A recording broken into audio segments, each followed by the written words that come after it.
बंदहु बाल रूप सोई रामा। आप भी वंदना करते हैं बालक राम का, और मैं भी वंदना करता हूं बालक राम। इष्ट देव मम बालक राम।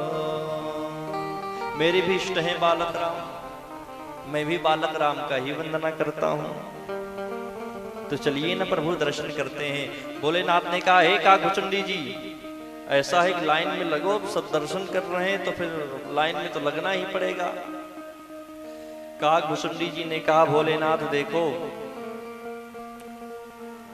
मुझे लाइन में लगने की कोई आवश्यकता नहीं है। हाँ, मैं तो पक्षी हूं, मैं तो उड़ के भी भगवान का दर्शन कर सकता हूं। मैं अटारी पर भी बैठकर भगवान का दर्शन करता हूं। सोचिए, आप मनुष्य के रूप में है, कैसे भगवान का दर्शन करोगे? आप अपने लिए सोचो, मेरे लिए मत सोचो कि मुझे लाइन लगाना पड़ेगा। हाँ, काकभुचंडी जी ने कहा, अगर आपको दर्शन करना है तो मैं आपको नियम बताता हूं। आप बन जाओ ज्योतिषी, और जब आप ज्योतिषी बन जाओगे तो मैं आपका बन जाऊंगा चेला, और जब मैं आपका चेला बन जाऊंगा तो बढ़िया दोनों लोग अच्छे से दर्शन कर सकते हैं भगवान का, जल्दी दर्शन हो जाएगा। नहीं तो पता लगा इतनी लंबी लाइन है महाराज, अगर पीछे से कोई धक्का दे दिया सीताराम हो जाएगा फिर हम सभी का। हाँ, भगवान भोलेनाथ बन गए ज्योतिषी। भगवान ने कहा, वारे चेला, बड़ा अच्छा गुण बताया मुझे, दिमाग बड़ा अच्छा है तुम्हारा। हाँ, अब चेला ही गुरु को पूरा ज्ञान बता दिया कि गुरु जी ज्योतिषी बन जाओ, तभी कल्याण होने वाला, तभी परमात्मा का दर्शन हो पाएगा, नहीं तो परमात्मा का दर्शन जल्दी हो नहीं पाएगा। इतनी लंबी लाइन लगी हुई है महाराज, कैसे दर्शन हो पाएगा? फिर भगवान का जाने ही नहीं पाओगे। अब महाराज भोलेनाथ बन गए ज्योतिषी, और अपना नाम रख लेते हैं आचार्य शंकर। और जितनी भी वहां पर लोग हैं सभी के हाथों को भगवान देखने लगे। और महाराज जैसे ही हाथों को देखने लगते हैं तो बड़ी ख्याति प्राप्त कर लिए,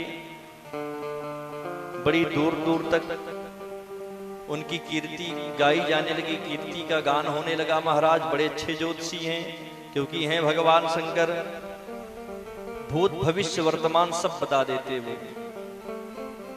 अब दासियों को पता चला तो जितनी भी दासियां हैं माँ कौशल्या के पास में जाती हैं, और माँ कौशल्या से कहती हैं कि बनारस से एक ज्योतिषी जी आए हुए हैं, उनका नाम है आचार्य शंकर। और महारानी मैं क्या बताऊं, भूत भविष्य वर्तमान सब बता देते हैं। तो मैं ये सोच रही हूं कि इस महल में जो 4 कुमारों ने जन्म लिया है, उनके भी हाथ को देखकर कुछ न कुछ बतावें। माता कौशल्या ने कहा, हाँ बुला लाओ। अब माता कौशल्या का आदेश हुआ, दासी जाती हैं और भगवान शंकर से कहती हैं कि आप चलिए, आपको महारानी बुला रही हैं। और 4 लल्ला का जन्म हुआ है, 4 कुमारों का जन्म हुआ है, आप भी उनके हाथ को देखकर बतावें। भगवान भोलेनाथ तो हो गए प्रसन्न, एकदम गदगद हो गए। वाह, ये चेला का दिमाग काम कर गया, अब जल्दी भगवान का दर्शन मिलेगा, नहीं तो वैसे भगवान का दर्शन नहीं हो सकता था। और जैसे भगवान दासियों के संग में जाते हैं, काकभुचंडी जी भी पीछे पीछे चेला बनकर चल पड़े। और जैसे महल में प्रवेश करना चाहे भगवान शंकर तो प्रवेश किए, और जैसे काकभुचंडी जी प्रवेश करना चाहे तो दासियों ने मना कर दिया, ना ना, केवल एक ही जा सकते हैं, क्योंकि माता कौशल्या का आदेश है, केवल एक ही आ सकते हैं और कोई नहीं जा सकता है। भगवान शंकर प्रसन्न हुए, चलो ठीक है, कम से कम हम तो दर्शन कर सकते हैं, ये चाहे दर्शन कर पावे या न कर पावे।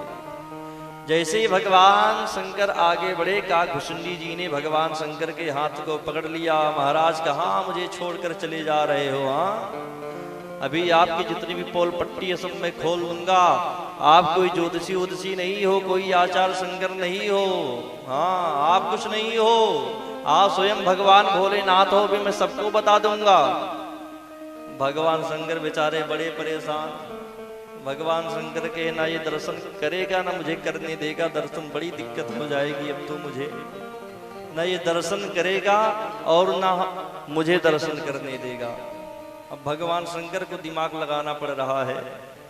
भगवान शंकर ने दिमाग लगाया। भगवान शंकर ने कहा दासियों से ऐसा है बच्चा, अब मैं हो गया हूं वृद्ध, और जो ये हाथ की लकीरें जो सूक्ष्म लकीरें हैं उसको मैं देख नहीं पाता हूं। उसको तो देखने का काम यही करता है, और सूक्ष्म लकीरों को देखकर फल यही बता सकता है।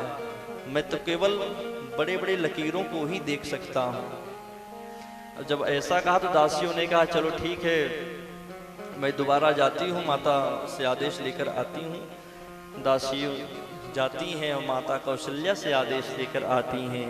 तो माता कौशल्या कहती हाँ ठीक है बुला लाओ। और आज भगवान भोलेनाथ एवं काकभुसुंडी जी महाराज बड़े प्रेम और भाव से जाते हैं, भगवान का दर्शन करते हैं। और जैसे भगवान का महाराज दर्शन किए, भगवान को अपने गोद में लिए ब्रह्मांड के समाधि में भगवान भोलेनाथ महाराज डूब जाते हैं। और जैसे भगवान भोलेनाथ ने डूबा तो अपने आप को ही भगवान भोलेनाथ भूल गए कि मैं क्या हूं। माता कौशल्या कहती हैं कि महाराज आप तीर्थ से आए हुए हैं, धाम से आए हुए हैं, महात्मा हैं, मेरे बालक को आप आशीर्वाद दीजिए। अब भगवान भोलेनाथ ने कहा बताइए मेरे इष्ट हैं और मैं अपने इष्ट को कैसे आशीर्वाद दे सकता हूँ। भगवान राम ने कहा मन में ही भोलेनाथ अब आपको आशीर्वाद तो देना ही पड़ेगा। भगवान भोलेनाथ सोचते हैं कि मैं कैसे आशीर्वाद दूं, ये मेरे परमात्मा ये मेरे मालिक हैं। लेकिन बार बार कहने पर अनवरत माँ के हट के कारण भोले बाबा अपने कर कमलों का स्पर्श राम जी के सिर पर करते हैं और बड़े प्रेम और भाव से दर्शन करते हैं महाराज। और अयोध्या जी की गलियों में भोले बाबा डमरू बजाते हुए विचरण करने लगते हैं, नृत्य करने लगते हैं, गाने लगते हैं, नाचने लगते हैं महाराज।